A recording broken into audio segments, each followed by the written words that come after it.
औज़ुबिल्लाहिमिनश्शैतानिर्रजीम बिस्मिल्लाहिर्रहमानिर्रहीम अल्लाहुम्मा सल्लि अला मुहम्मद व आले मुहम्मद व अज्जिल फरजहुम। आज माह मुबारक की 7 तारीख़ है, मोमिनों का 7वां रोज़ा है।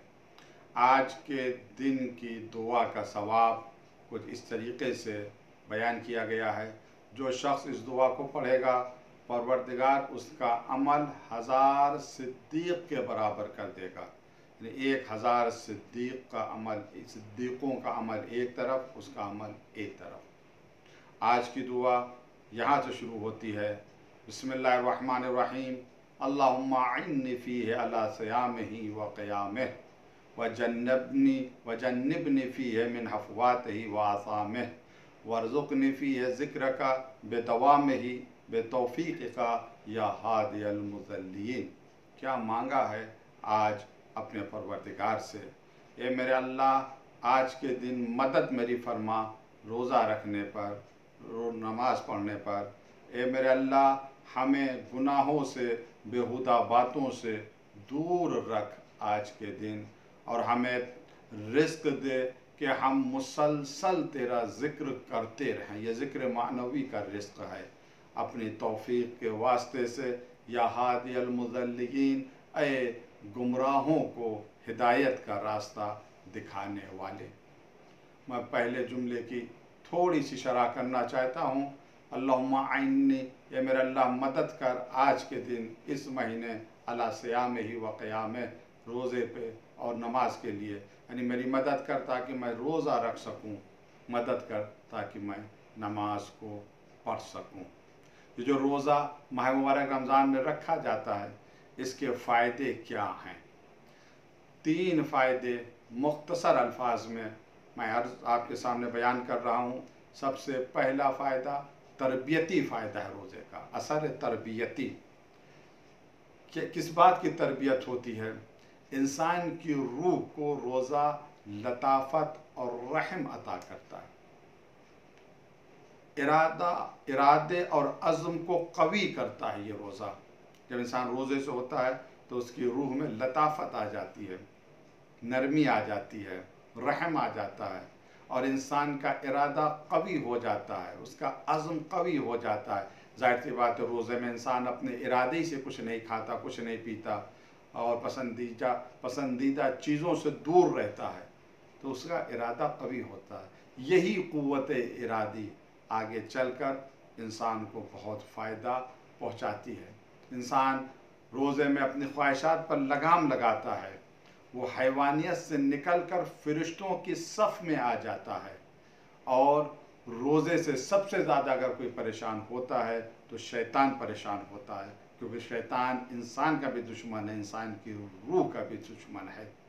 इसी वजह से एक हदीस है काफ़ी जिल्द नंबर 4 सफ़ा नंबर 62 में, कि हमारे नबी सल्लल्लाहु अलैहि वसल्लम ने फरमाया, अस्सौमु युसव्विदु वजहहु, रोज़ा शैतान के चेहरे को काला कर देता है। इतना परेशान होता है शैतान रोज़े से। इमाम अली अलैहिस्सलाम नहजुल बलागा में जब फ़लसफ़े इबादत का ज़िक्र करते हैं तो रोज़े के फ़लसफ़े का ज़िक्र इन अल्फाज में किया कि परवरदिगार ने रोज़े को क्यों वाजिब करार दिया। आप फरमाते हैं वस्सियामा इब्तिलाअन लिइख़लासिल ख़ल्क़, परवरदिगार ने रोज़े को इसलिए फ़र्ज़ किया कि रूह इख़लास लोगों में पैदा हो जाए। रोज़ा इख़लास पैदा करता है, रोज़ा खुलूस पैदा करता है। ये तो रोज़े का फ़ायदा था, ये तरबियती फ़ायदा था। दूसरा, रोज़े का असर इज्तिमाई, सोसाइटी में क्या असर रोज़ा डालता है, समाज में क्या असर रोज़ा डालता है। इसके लिए एक हदीस है, मन ला यहज़ुरुल फ़क़ीह की, जिल्द नंबर 2 सफ़ा नंबर 73, इमाम सादिक़ अलैहिस्सलाम ने तफ़सील से बयान किया कि रोज़े का असर समाज पर किस तरीके से पड़ता है। फरमाते हैं इन्नमा फ़रज़ल्लाहु सियामा लियस्तविया फ़ीहिल गनी वल फ़क़ीर, अल्लाह ने रोज़े को इस वजह से फ़र्ज़ किया कि फ़कीर और गनी, मालदार और गरीब आदमी दोनों बराबर हो जाएं।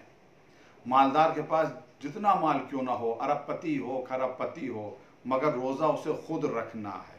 वो करोड़ों रुपये देकर भी एक रोज़ा अपने लिए अपनी ज़िंदगी में नहीं किसी से रखवा सकता, उसे भी रोज़ा रखना है। इमाम फरमाते हैं अल्लाह ने रोज़े को इस वजह से फ़र्ज़ किया ताकि गरीब और अमीर दोनों बराबर हो जाएं। ज़ालिका अन्नल गनी लम यकुन यजिद मस्सल जू, बड़ा आदमी उसने भूख का कभी मज़ा ही नहीं चखा, हमेशा उसके पास खाना रहा है। तो जब उसने भूख का कोई मज़ा ही नहीं चखा, हमेशा खाना रहा है, तो उसे क्या पता कि भूख क्या होती है। मगर रोज़ा बताता है कि भूख क्या होती है। इसी वजह से फ़र्ज़ किया यरहमुल फ़कीर, कि बड़ा आदमी जब भूखा रहेगा तो उसे पता चलेगा कि भूख क्या होती है। अब वो फ़कीरों पर, गरीबों के ऊपर रहम करेगा। क्यों फ़कीर बड़ा आदमी भूख का मज़ा उसने नहीं चखा? क्योंकि इमाम फरमाते हैं कुल्लमा अरादा शैअन क़दर अलैहि, जिस चीज़ का इरादा करता है उसे मिल जाता है, जो खाना चाहता है उसे मिल जाता है। बड़े आदमी के पास पैसा है, उसे पता ही नहीं भूख क्या है। परवरदिगार ने रोज़े को फ़र्ज़ किया ताकि उसे मालूम हो जाए कि भूख किसे कहते हैं, और इस तरह से अपनी मखलूक़ात के दरमियान मसावात को कायम कर सके। और बड़ा आदमी वो भूख की तकलीफ़ को महसूस कर सके। ये है रोज़े का असर समाज और सोसाइटी पर कि गरीब और अमीर दोनों बराबर हो जाएं। तीसरा रोज़े का असर वो क्या है, वो ख़ुद इंसान के ऊपर पड़ता है। पहला था इंसान की रूह के ऊपर, इखलास आ जाता है। दूसरा रोज़े का असर इंसान या समाज पर, सोसाइटी के ऊपर रोज़े का क्या असर है। तीसरा खुद इंसान के ऊपर है, रोज़ेदार के ऊपर रोज़े का क्या असर होता है, क्या फ़ायदा मिलता है रोज़ेदार को। इस सिलसिले में एक हदीस है, पैगम्बर इस्लाम सल्लल्लाहु अलैहि वसल्लम ने फरमाया, बिहार जिल्द नंबर 93 सफ़ा नंबर 255, हुज़ूर फरमाते फसूमू तसहू, रोज़ा रखो तुम्हें सेहत मिलेगी, बीमारियों से तुम बचोगे। यानी खुद इंसान के ऊपर क्या रोज़े का असर है कि उसे सेहत मिलेगी। पर बॉडी है, उसे भी आराम करने की ज़रूरत है, मैदे को भी आराम करने की ज़रूरत है। तो साल भर खूब खाया, एक महीने तुम्हें बर्दाश्त करना है, नहीं खाना है, ताकि तुम्हारे आज़ा आराम कर लें, रेस्ट कर लें, तो उसके बाद फिर काम करने लगेंगे। इंसान जब थक जाता है, कुछ देर आराम करता है, आराम से जब वो उठता है तो बिल्कुल फ्रेश हो जाता है। इसीलिए पैगम्बर ने फरमाया रोज़ा रखो तो तुम्हें सेहत मिलेगी। मगर बाज़ लोग तो कुछ इस तरीके से रोज़ा रखते हैं कि दिन भर तो भूखे रहते हैं, मगर इफ्तारी में इतना खा लेते हैं, सहरी में इतना खा लेते हैं कि सांस लेने की भी जगह नहीं रहती। तो ये बात मनाफी, सवाब तो उन्हें मिलेगा, रोज़ा जो उन्होंने रखा उसका सवाब मिलेगा, मगर जो सेहत बदन है शायद वो उन्हें ना मिल पाए। ज़रूर खाइए इफ्तारी में, ज़रूर खाइए सहरी में, लेकिन उतना ही खाइए कि जितना जिस्म आपका बर्दाश्त कर सके। रोज़ा रखिए, सेहतमंद रहिए।